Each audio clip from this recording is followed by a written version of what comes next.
Good afternoon, everyone. Welcome back on my YouTube channel Satyam Speak. So आज का topic हमारा है class 10th का पहला चैप्टर जो है आपके हिस्ट्री का nationalism in Europe.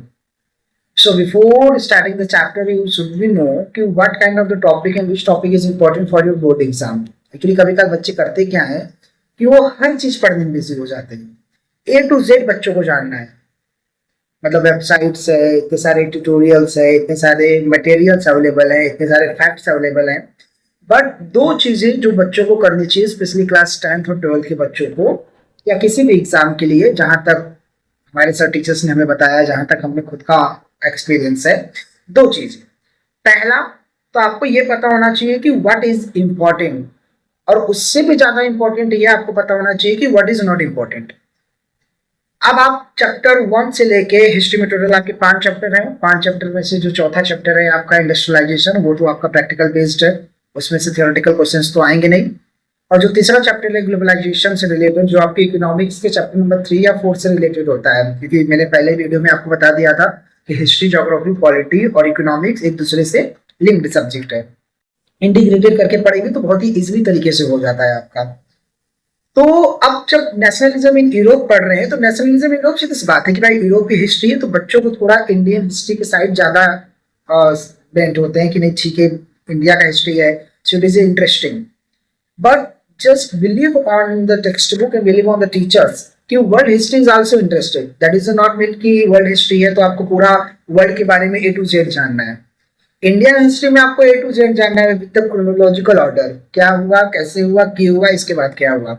World history में क्यों हुआ, कैसे हुआ, what, why, how, impact and result, ये 5 चीजें मेन होती है हिस्ट्री में जानने के लिए. तो जो आपका पहला चैप्टर है नेशनलिज्म इन यूरोप, उसमें जो इंपॉर्टेंट टॉपिक है, पहले मैं उसी में वो आपको बता दे रहा, ताकि आप जब भी पढ़ने बैठे या जब भी रिवाइज करने बैठे तो आपको ये पता हो कि जो टॉपिक आप रिवाइज कर रहे हैं, the topic which is revising by you, आप जिस टॉपिक पे एफर्ट दे रहे हैं, क्या वाकई में उस टॉपिक से क्वेश्चन आते हैं. इसका सबसे सही तरीका है आप PYQ देखिए, प्रीवियस ईयर क्वेश्चन देख लीजिए. मैं ये नहीं कह रहा हूँ कि आप 20 साल के देख लीजिए. Last two 5 year is enough for the getting the trend. 5 साल के क्वेश्चंस अगर आप सॉल्व कर ले रहे हैं, अगर 5 साल के क्वेश्चंस आपको समझ में आ जा रहे हैं कि ठीक है यहाँ से क्वेश्चन आ सकते हैं, तो जहां तक अब ऐसी बात नहीं है कि मैं कह रहा हूँ तो यही क्वेश्चन आ जाएगा. आप PYQ देखिए, आप दूसरे यूट्यूब चैनल को देख सकते हैं, ऐसी बात नहीं है. बेटर अंडरस्टैंडिंग के लिए आप किसी भी चैनल को देख सकते हैं. पर्पज ये नहीं है कि सब्सक्राइबर बढ़ाना है, पर्पज ये है कि आप जितना एफर्ट कर रहे हैं, आपके एफर्ट के अकॉर्डिंग आपकी क्वालिटी ऑफ एजुकेशन इंप्रूवमेंट होनी चाहिए, क्वांटिटी में नहीं कि ठीक है एनसीईआरटी के क्लास 6 की या क्लास 10th के एनसीईआरटी के लिए एक चैप्टर पे एक बुक मैं आपको दे दूं. मैं उस टाइप का टीचर नहीं.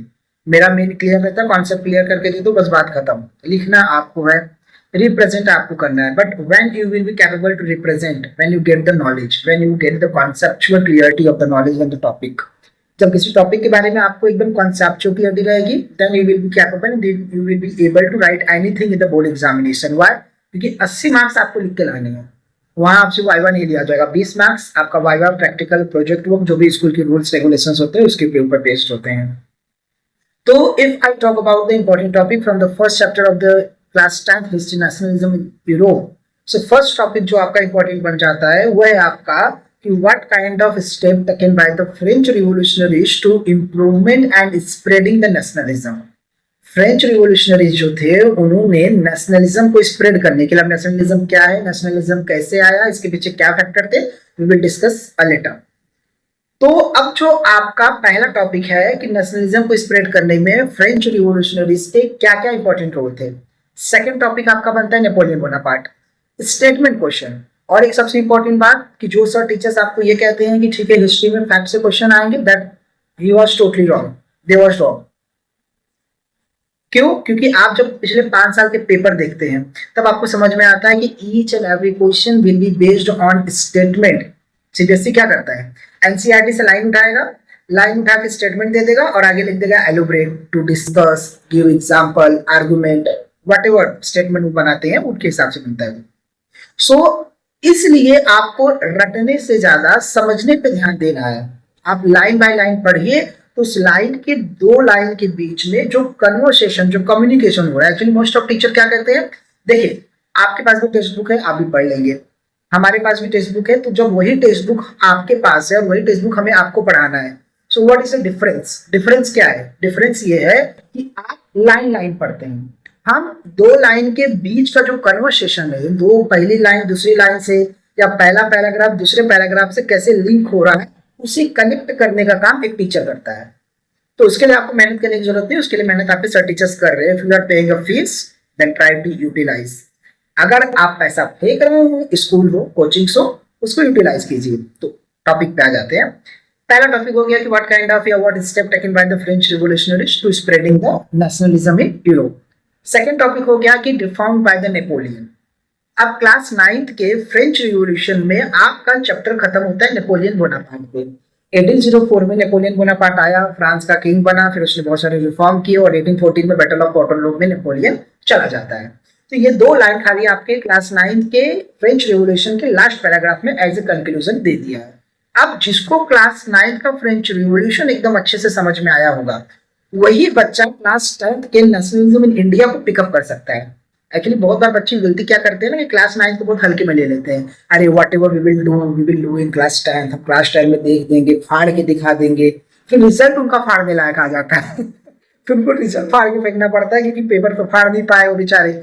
इसलिए कोशिश कीजिए कि जो बच्चे क्लास 9th में हैं तो वो क्लास 9th को अच्छे से समझे, जो बच्चे क्लास 10th को हैं वो 10th को 9th को समझते हुए 10th को समझे तो बहुत अच्छा होगा। चाहे ज्योग्राफी हो, चाहे इकोनॉमिकल डेवलपमेंट हो, चाहे जीडीपी हो, चाहे पॉलिटिकल साइंस हो, कोई भी सब्जेक्ट आपका हो गया, एक क्लास दूसरे क्लास से इंटीग्रेट करके पढ़ेंगे तब आपको बहुत ही अच्छे तरीके से समझ में आएगा।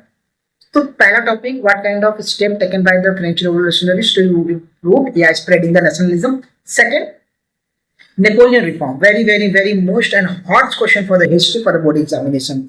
तीसरा जो क्वेश्चन आपका बनता है वो आपका बनता है यूनिफिकेशन ऑफ जर्मनी। चौथा क्वेश्चन बनता है यूनिफिकेशन ऑफ इटली। अगला क्वेश्चन 50 to 60% चांसेस होते हैं कि यूनिफिकेशन ऑफ ब्रिटेन। इसके बाद जो क्वेश्चन आपका बनता है 1813 का रिवोल्ट और 1848 का hungership and hardship. So if I am capable to count, if I am remember to count कि step taken by revolutionaries, second Napoleon का क्वेश्चन, तीसरा treaty of Vienna, sorry I forget, I apologise, treaty of Vienna, most most most most most important question from the first chapter कि treaty of Vienna क्यों हुआ, इसके क्या result थे, इसके क्या इम्पैक्ट हुए, इसके बाद फ्रेंच की सोसाइटी कैसे डेवलप्ड हुई, इसके बाद फ्रेंच का जियोपॉलिटिक्स कैसे चेंज हुआ। तो जो 1815 में after the battle of Waterloo, जो 1815 में फ्रेंच रिवॉल्यूशन के बाद 1815 में ट्रीटी ऑफ वेना साइन हुआ जिसमें ब्रिटेन, रशिया, प्रशिया और ऑस्ट्रिया और दूसरे साइड फ्रांस था।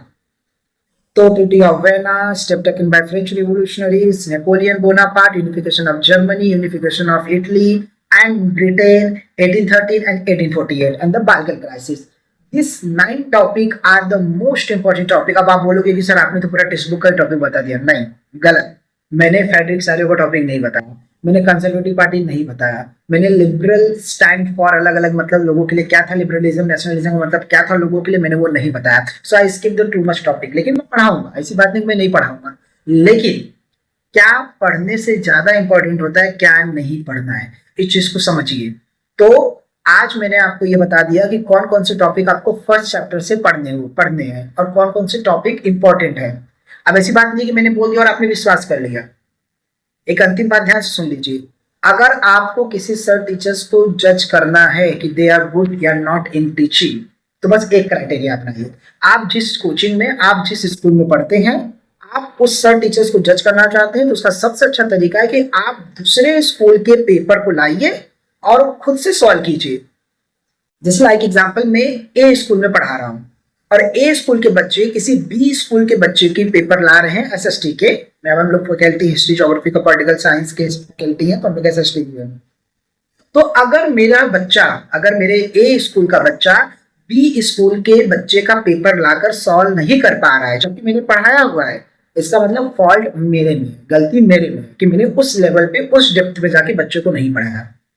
इसलिए इफ यू वांट टू जज एनी सर टीचर तो उनके टैलेंट से नहीं, आप दूसरे स्कूल का पेपर लाइए। अगर आप दूसरे स्कूल का पेपर अच्छे से सॉल्व कर पा रहे हैं, इसका मतलब ये हुआ कि जो भी आपको एसएसटी पढ़ा रहा है या चाहे साइंस पढ़ाए, चाहे physics, chemistry, bio, maths etcetera whatever, तो सब्जेक्ट इम्पोर्टेंट, जो भी सब्जेक्ट आपने स्कूल में लिया हुआ है, आप उस सब्जेक्ट के दूसरे स्कूल के पेपर लाके आप अपनी क्राइटेरिया, अपनी कैपेबिलिटी को चेक कीजिए कि आप जहां पैसा इन्वेस्ट कर रहे हैं क्या वो इन्वेस्टमेंट सही जगह हो भी रहा है कि नहीं हो रहा है।